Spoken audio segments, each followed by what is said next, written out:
Alrighty guys, what is going up? Welcome back to the best investing money management channel on YouTube. I am your host Carter, and in today's video we're going to be talking about how to make $1,000 per month from swing trading. So I hope you guys enjoy it, and overall I hope you guys get something of value out of this video. We're pretty much going to be breaking down how I find stocks, what swing trading is, the platform I use, and pretty much some things to avoid when swing trading. So I hope you guys enjoy it, and overall I hope you guys get something of value. Make sure you guys smash that like button and subscribe to the channel. If you guys want to learn more about investing in the stock market, check out my course, and you guys can use promo code DIVIDENDS to get 50% off. So at least check it out. It'll be the first link down below. So now, roll the intro. Let's go. Swing trading, here we come. Come on. Bam.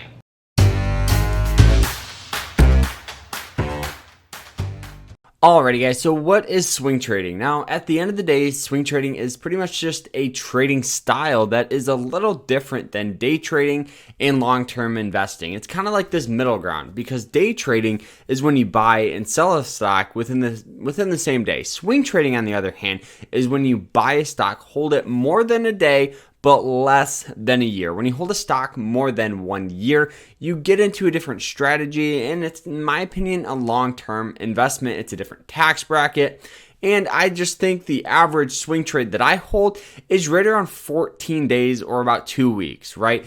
The beauty of swing trading is you can do it with a 9-to-5 job. You don't have to be actively watching your positions. And three, it's super easy to do. You can do it on TD Ameritrade, you can do it on Robinhood, and you don't have to be like overwhelmed with scanners and software. You can have a free scanner, and it's super easy. So how do you find stocks? Well, what I use is finvest.com. Okay, this is a free stock scanner that really allows you to find stocks in motion, find stocks that are undervalued, and just overall find stocks with potential. So looking at Finvest, I don't care if I'm saying it wrong. A lot of people bashed me on the last video for saying it weird. But we have the Dow Jones, the NASDAQ, and the S&P 500, and then the general market. So you guys can see today was a mixed day in the market. We had Amazon up over 4.6%, but overall, a lot of other companies got hit, Apple being up. And then right over here, we have the top gainers, we have the top losers, and these are going to be like the super volatile stocks. These are going to be the stocks that active traders or more day traders are going to be looking at, okay? Now, this is going to be where you guys are going to be really actively finding stocks, right? The reason why is because you want stocks that are on some sort of support, okay? Support is previous history of buying pressure at a price zone, trend line, price level or moving average lines in some cases, okay? So what I do is I honestly just click this, I go here, and I just actively continue to look for stocks that meet some sort of potential. Okay, you also can click screener here, and you can do it manual, and you guys can put in your price. So if you want to go under $30, if you want an average volume over, 500,000, you can do that. Relative volume over 1, and then you go to pattern and you click TL, which is trend line support. You can also do support strong. So now you have 21 stocks to choose from. You click charts, and then boom. There we go, right? So this is just a easy way to really look for stocks that have some sort of potential.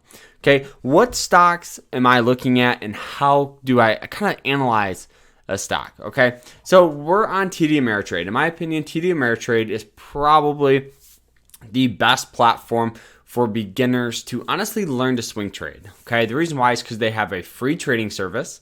So when you buy and sell a stock, there's no commission. 2, there's a paper trading account. You guys can literally paper trade on this, and you can practice your strategies. Okay, I would highly recommend doing that for about 3 to 6 months, so you can get kind of a game plan of what's going on.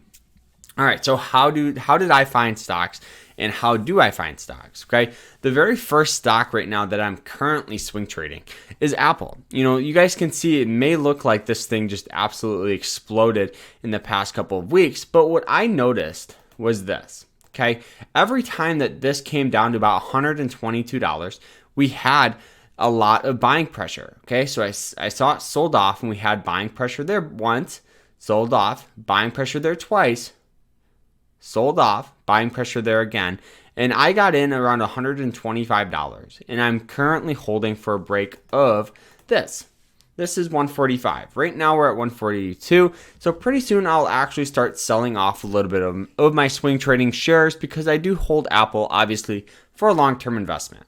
But the reason why I hopped into this was honestly just a very simple support breakout.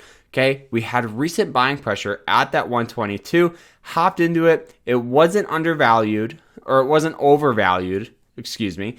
It was honestly kind of in this perfect middle ground, right? Where in some cases it fell all the way down to about a 33 on the RSI, which is just the relative strength index determining if a stock's over or undervalued. Okay, this is one stock that I'm currently swing trading for a break of 145. Another stock is CARS.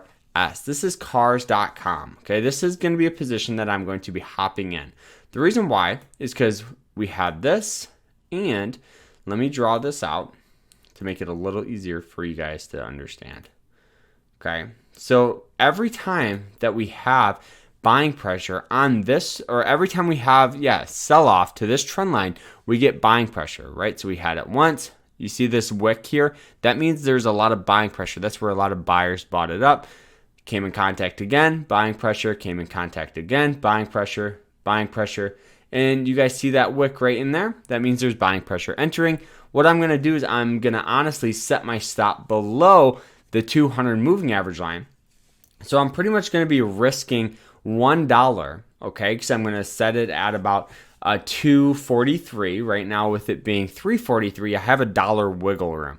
Okay, but also this thing has a resistance at 15. So I'm doing a 1-to-1 risk and reward. So it's not the greatest, but there's a lot of momentum already behind cars.com, and especially if I set it below 200 moving average line, because moving average lines have a tendency to act as support and resistance. And we've had a lot of sell-off down to the 40 on the RSI, which brings a lot of potential for buyers to hop in. Okay, another stock that I'm swing trading right now is NIO, N-I-O. Okay, I hopped in this at about 143. So I'm only up about $7 a share. But the reason why I hopped in is honestly very, very easy. It's not really overwhelming. Okay, so we had a lot of resistance at this 143 mark. Okay, you guys can see we had previous history of some sort of sell-off going on. You know, we had it hit there, sold off, almost came in contact here, sold off, hit it here, sold off. So now we really classified that as some sort of resistance, right? There's a lot of sellers at that position. So what I did is, you guys see this little consolidation. I hopped in for the break of the 143 mark. I set my stops really tight at about 140, and the overall price target for this was this resistance up here at around about $54 to about $56.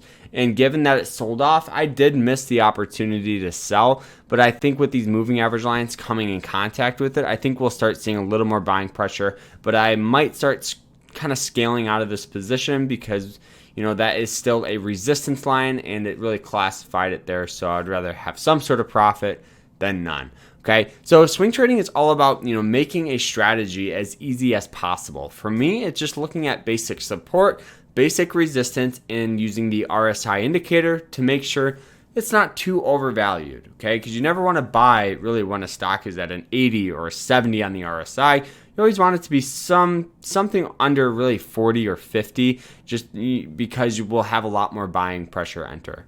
But overall, guys, this is kind of how I make $1,000 per month just by swing trading stocks. So I hope you guys enjoyed it.